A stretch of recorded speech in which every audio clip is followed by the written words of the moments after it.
Hey guys, hey everybody, still Roro-Oghoshe here on Facebook. I just came out of the river. But anyway, I actually came to swim. And when I got here this morning, my swimming instructor sometimes is around, but like most times he was not around. Of course, for a legitimate reason.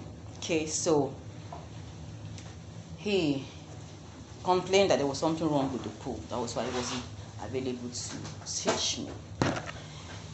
So as I was waiting for him, I saw a man just outside this gate. You know, when you're in the village, every criminal you see, every bad person out there, every ex-convict, every bad person has a root. And when you're in a village like this, you meet them, you see them, because this is where they have retired to. Those ones that are not dead, when they are old, they retire here, and people who know them, and they can pass down the stories. But because we don't say our stories, we don't say anything, we don't discuss it, we don't have movies that depict certain horrible things that happen in our society, with like the people actually involved ready to tell their stories. Those stories pass us by, they slip by us, and then the crime and whatever the problem just keeps going on in a vicious circle, because nobody is cutting anybody. So I met this man. I have seen him before. When I saw him, I recognized him. I've seen him before in my uncle's place. That was a long time ago when I was in Lagos. When I used to, shuttle between Lagos and Ogarife. And I recognized him immediately, and I felt, oh, this old man, why is he walking like, why is he staggering? And because he was coming out of a hotel which was close to where I usually have my meetings, I just thought, well, this guy is drunk. That was my thought. But I didn't give it much, attention. I just continued to do what I was doing. And I forgot, for a moment I forgot about him, and I just continued doing what I was doing. When I raised up my head, I saw him after a long while. I saw him, and I was, this man is still trying to come out of this place, and I saw him just fell and was trying to. So I rushed to him and I said, oh, Papa, sorry, are you looking for a bike to take you somewhere? And he couldn't even, his words were incoherent, and he said, well, I heard him say no or something like that or that yes, or that so I saw a bike and I hauled the bike. I said, bike, not knowing that he lives in that place behind the hotel. So I called the bike, and as I was leaving, he asked me to stay, and I said, stay? I don't have money to give you, because my thought is, you're not going to ask for money after you've gone all night drinking yourself to stupor, and you want me to pay, you give me money to go home. That was what was on my mind. So he said no, that he has money, that I shouldn't worry about that. And I said, okay, I'll wait. So when the bike came, he couldn't get on the bike, so I had to help him, carry his leg, help him get on the bike. And he got on the bike, and I told the bike to please, and he told me no, the bike would bring him back. I said, bring you back here. He said, yeah, I stay here behind this hotel. Oh, okay. I said, you might not know me. I didn't take his pictures because I don't want to, And I took his pictures. I actually did the picture. I don't want to show it here, but I have, because I don't want to leave Hala. Anyway, so he left, and I went home. Furious with my uncle, and I said, look, I saw your friend, that man that I saw a long time ago. He couldn't remember because I don't know his name. He couldn't remember. My uncle couldn't remember because my uncle usually have a hard time remembering people's faces, not talk of their action or their presence. Anyway, so I want to take you to see the scene while I tell my story. I don't want you to lose sight of the scene, so I have to work with my back. So I helped him on the bike, and then that's the video. You can't see. That's by the way. So I helped him on the bike, and he left. So you know me now, typical of me, I go home, I was telling my uncle, I say, how can you allow your friend, your very good friend that used to come here and preach to me, that guy that used to come and tell me about the Bible and say this and all that, you kept inviting me to a Bible study and everything. And I said, which guy, which guy? I had to show him this video before my uncle could recollect that, okay, this guy, his name is, I don't want to mention his name.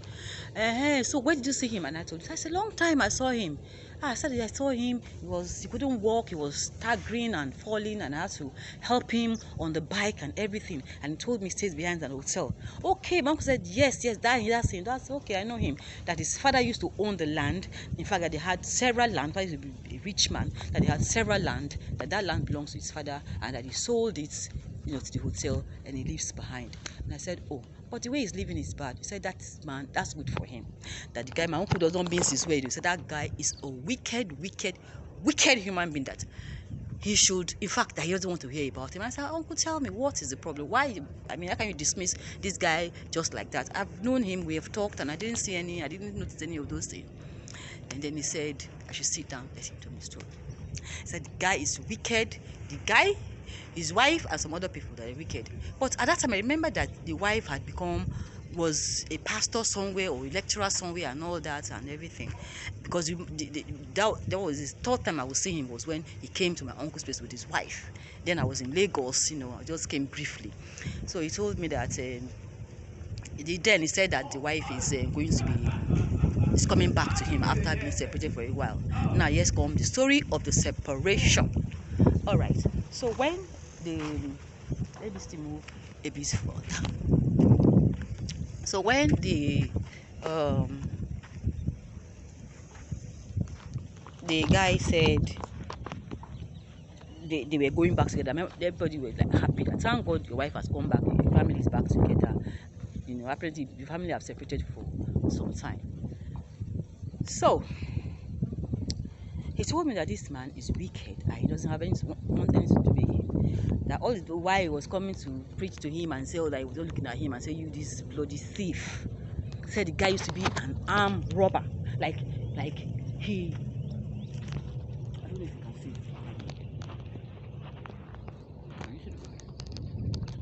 That the guy used to be an armed robber. That's eye. The guy is visually impaired. Is he visually impaired? He has one eye. Let me just put it that way. So never mind. So anyway, he said that eye was as a result of a gunshot. That he went to rob a particular company and the police shot him in the eye.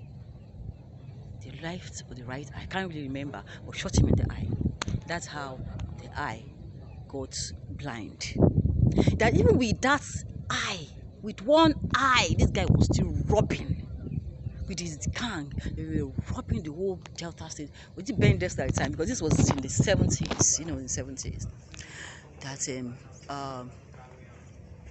the guy continued to rob with that is one eye.